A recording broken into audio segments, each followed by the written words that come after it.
At 3 a.m., the restaurant kitchen was supposed to be silent, but the undercover boss, disguised as a new trainee, walked in to find the lights on and the rhythmic sound of a knife hitting a chopping board. He paused at the doorway, unsure if he should interrupt, but curiosity pulled him forward. There, standing alone with her apron slightly stained and her hair tied back in a messy bun, was the young chef everyone simply called Mara.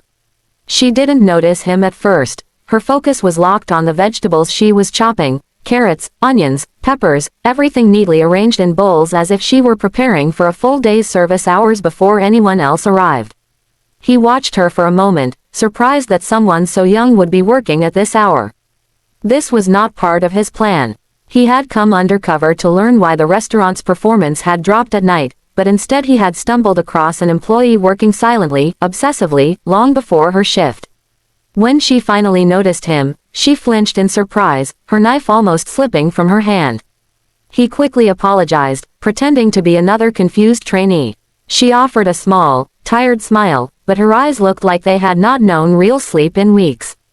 He asked why she was working this early, but she dodged the question with a shrug.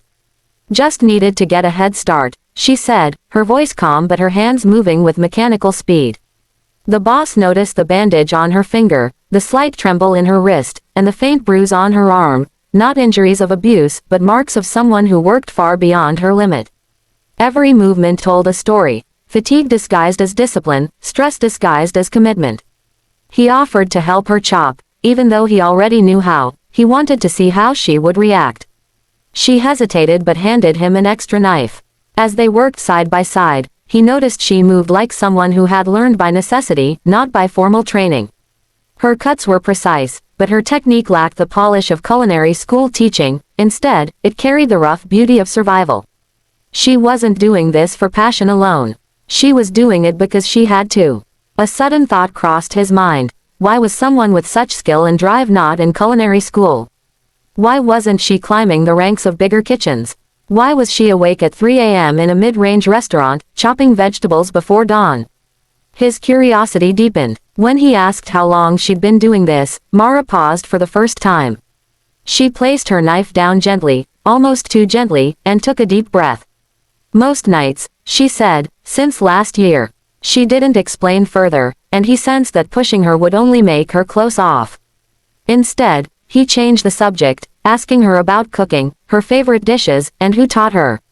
Her face softened slightly as she talked about her grandmother, who had raised her and taught her how to cook when she was only 8. He could see the warmth in her eyes whenever she mentioned her, but whenever the subject touched the present, the warmth disappeared. As time passed, the sun began to rise, casting a pale glow through the small windows above the stoves. Other staff started arriving, all surprised to see the new trainee and Mara working together.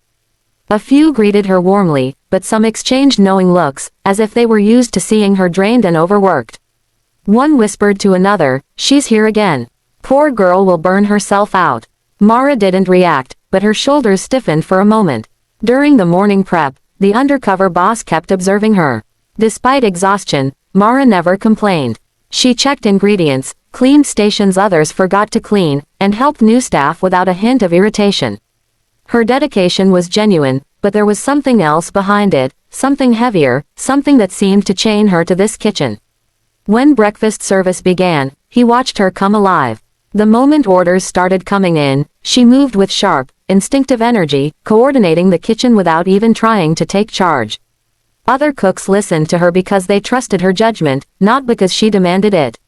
She didn't seek attention or praise, she simply worked, guiding the flow of the kitchen as naturally as breathing. Throughout the day, he saw moments that revealed her character. How she quietly gave a free meal to a dishwasher who hadn't eaten, how she stepped in for a waitress who felt faint, how she apologized for mistakes that weren't hers just to avoid conflict. Each act made the boss more certain. This girl wasn't just hardworking, she was carrying a burden far bigger than her age. By the end of the shift, her energy was fading. When the kitchen finally quieted again, he approached her gently, trying once more to understand why she pushed herself so hard. She just gave him a sad smile, wiping her hands on her apron. "Some people chase dreams," she whispered, "some people chase survival." It was the first time she hinted at the truth, and it left him speechless. That night, after she left the restaurant, he knew one thing with certainty: this young chef wasn't skipping college out of laziness or lack of ambition. Something deeper was happening, something painful enough to keep her chopping vegetables alone at 3 a.m. And he intended to find out what it was. The undercover boss could not stop thinking about Mara after that exhausting first day. Her quiet strength, her tired eyes, and that single sentence she whispered before leaving, "Some people chase dreams, some people chase survival," stayed with him long after he returned to his hotel. He had gone undercover expecting to solve operational issues, not uncover the silent suffering of an employee who worked harder than anyone should have to. The next morning, when he entered the kitchen disguised again as the new trainee, he scanned the room immediately. Mara wasn't there. For the first time since he had arrived, the kitchen felt strangely incomplete. But then, 20 minutes later, she rushed in carrying a small bag, her hair still damp from a quick shower, and her apron folded under her arm. She apologized to the other chefs for being late, even though she was right on time. No one scolded her, yet she looked guilty, as if she were used to being blamed. The undercover boss watched every detail, trying to piece together the life she hid so fiercely. Throughout the morning, he noticed more signs. She flinched whenever her phone buzzed. She excused herself repeatedly to answer messages, returning more tense than before. The dark circles under her eyes looked heavier today. When he gently asked if everything was okay, she brushed it off with a forced smile, but her voice cracked slightly. It wasn't the exhaustion of long shifts alone, something else was draining her. Later that day, during a short break, he found her sitting outside on a crate near the back door, staring at her phone with worry etched across her face. He approached quietly and asked if she wanted company. She nodded, though she didn't look up. A moment passed before she said softly, "Do you ever feel like you're running out of time?" He didn't answer immediately, sensing she wasn't asking rhetorically. She didn't reveal anything more. Instead, she stuffed her phone back into her pocket and hurried back inside, once again burying herself in work. But the boss felt a growing urgency. Something was seriously wrong in her life, something she wasn't ready to say aloud. The turning point came later that evening, after dinner service. The staff was cleaning up, and Mara was scrubbing a large pot by herself. Her hands were trembling again. The boss noticed her stop suddenly, biting her lip as if fighting tears. That was the moment he knew he had to understand her story. So he offered to walk her home, pretending he lived in the same direction. She hesitated, but exhaustion finally softened her defenses. They stepped out into the cool night, the city quiet around them. She walked fast, as if time were chasing her. After a few blocks, she paused in front of a small, run-down apartment building. She looked embarrassed, as though she wished she could hide it.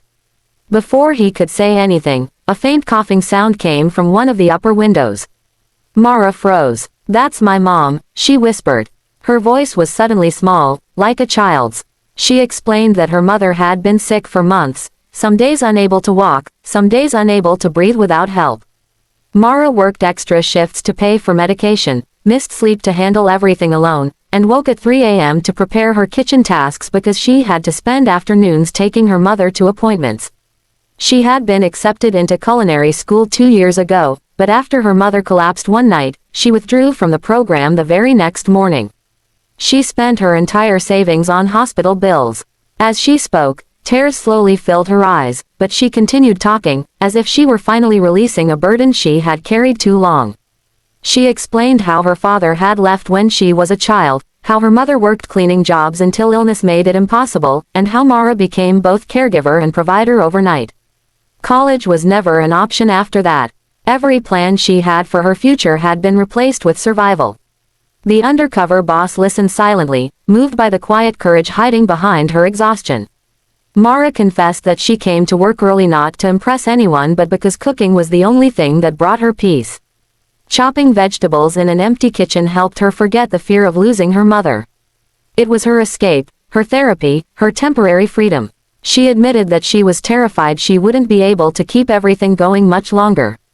The bills were growing. Her mother's medicine was expensive. She was behind on rent. She feared she would lose her job if anyone discovered how unstable her schedule actually was. She was fighting a battle no one else could see, and she was losing strength every day. The boss felt a heavy ache in his chest as he listened. He had seen hard-working employees before, but this was different.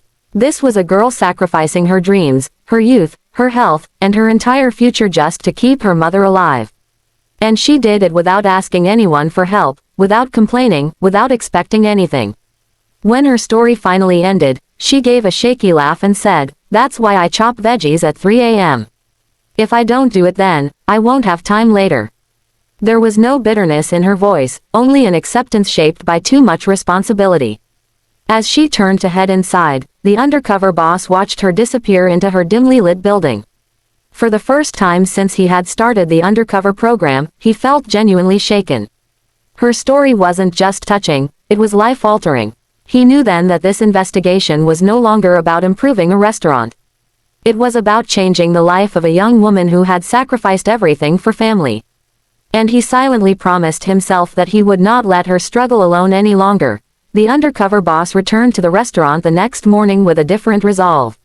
He no longer saw the kitchen as a workplace to evaluate, he saw it as the lifeline of a young woman who had been carrying the weight of 2 lives on her shoulders. His disguise suddenly felt too small for the role he now needed to play. As he walked through the back entrance, he saw Mara already at her station, though she looked more worn than ever.